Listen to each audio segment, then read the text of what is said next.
Tenang saja Pak Prabowo. Tenang saja Pak. Saya sudah ada di sini.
Partai Golkar mengajak bangsa ini itu bangsa yang akan didengar. Nasional Prabowo Gibran yang telah bekerja akan kita seruduk sekuat. Setiap 5 tahun sekali, ada satu hari yang terasa berbeda.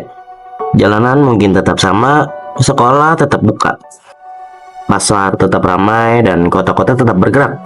Tapi di balik itu semua, ada gerakan senyap yang mengubah segalanya. Hari itu disebut pemilu.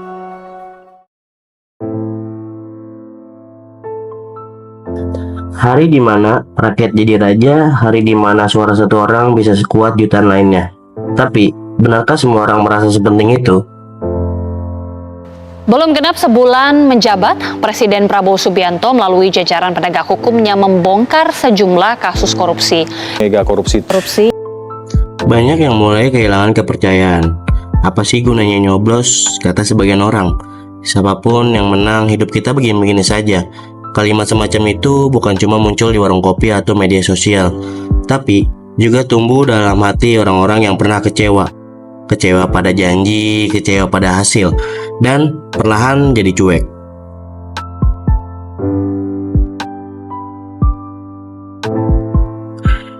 Bekasi bukan kota kecil, tapi juga bukan ibu kota. Ia seperti adik dari Jakarta, hidup di antara hiruk-pikuk industri dan perumahan, di tengah lalu lintas padat dan perbatasan administratif.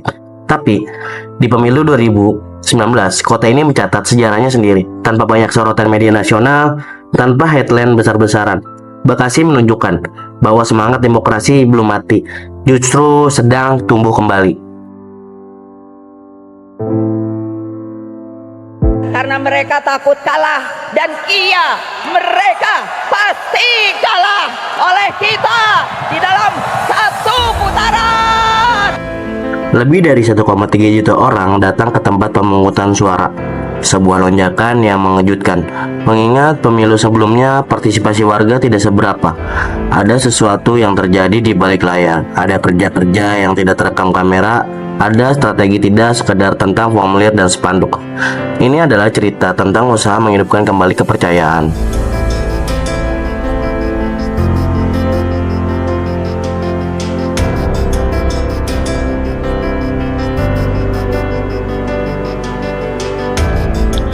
Kita mulai dari awal, dari sebuah kantor di pojok kota, tempat para penyelenggara pemilu. KPU Kota Bekasi mulai merancang cara baru untuk berbicara pada masyarakat.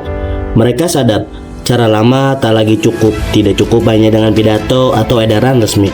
Tidak cukup hanya dengan banner di jalan, suara di corong masjid. Masyarakat butuh diajak bicara, bukan disuruh, bukan diceramahi.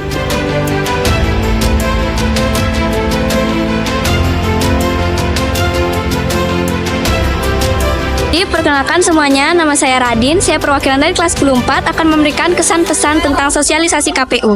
Nah, jadi kesan pesan yang saya dapatkan itu, yang pertama pastinya saya menjadi lebih disiapkan secara mental untuk memilih dalam pemilu nanti tahun 2024. Karena sosialisasi yang diberikan itu cukup membuat saya lebih paham tentang pemilu nanti.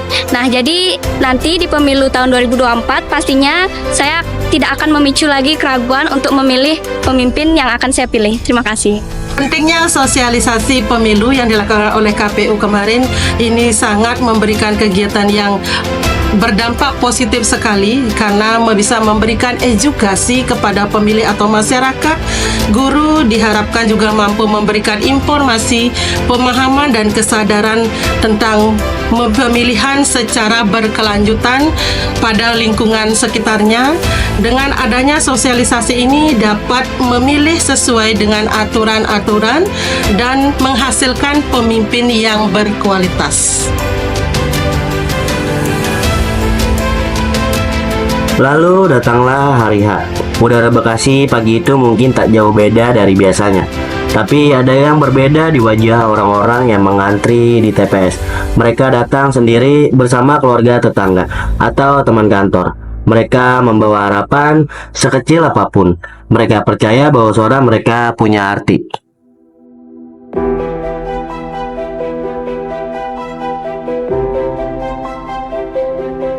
Tapi jangan salah, di balik itu semua, pencapaian itu tidak berarti semuanya mudah. KPU Kota Bekasi menghadapi banyak tantangan, dari anggaran yang terbatas, tenaga relawan yang tidak terlalu optimal, sampai ancaman hoax dan ketidakpercayaan publik yang terus mengintai, tapi mereka tidak menyerah. Mereka tahu kalau ingin membangkitkan kepercayaan masyarakat, mereka sendiri harus jadi contoh, transparan, terbuka, bersih, dan yang paling penting hadir di tengah masyarakat, bukan hanya di ruang rapat. Pemilu mungkin sudah selesai, tapi pelajaran dari Bekasi tidak berhenti dari situ. Kota ini menunjukkan bahwa demokrasi bukan sekedar sistem. Ia adalah proses panjang yang butuh kesabaran, ketekunan, dan keberanian untuk terus mencoba. Inilah dokumenter tentang harapan itu, tentang strategi yang lahir dari empati, tentang gerakan sunyi yang membangkitkan suara, dan tentang satu kota yang menunjukkan bahwa demokrasi, kalau dirawat dengan sungguh-sungguh, bisa tumbuh di mana saja.